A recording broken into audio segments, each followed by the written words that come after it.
So far, you've learned about the behavior continuum, how to become a guardian for you, your customer, and your organization, and a little on human behavior and ego. Now let's put it all together in one technique that is so simple. You can use this anytime when the conversation is starting to go off track. So let's set you up with your very own conversational safety net. So, before you respond to the customer or try to solve their problem, make sure you can answer yes to both of these questions.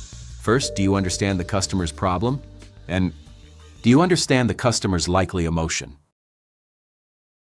We all like to feel in control.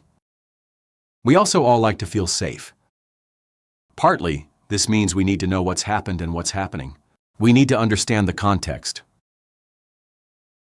When a conversation isn't working, it's often because emotions are running high, opinions differ, and the stakes are significant. Here's how you can step out of that conversation and start a new one about why you're talking. First, we need to recognize the problem. Acknowledge that the current conversation isn't productive and that emotions are escalating. Next, restate your intent. Shift the focus from the immediate issue to the reason the conversation is happening. The caller has called because they need help, so restate your intent. I'm here to help you. Set a new tone. Start the new conversation with a positive intent and mutual respect. Express your genuine interest in understanding the other person's perspective and finding a common ground. Use words and phrases designed to encourage the rational, logical ego to emerge. Words like reason can help here. Then stick to observable data and avoid assumptions. Invite collaboration. People don't like to be done to, especially when something goes wrong. They like to feel they have some control.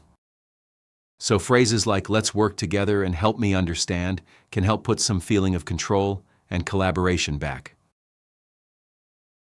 Crucially, when working together, the other person will have moved on to your team in their mind, so less likely to be difficult and more likely to be collaborative.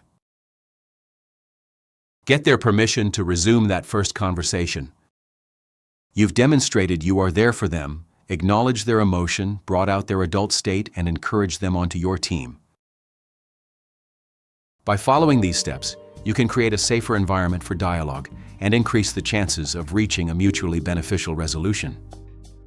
So, use the flashcards below to see how this works in practice, so you can learn, then create your very own conversational safety net.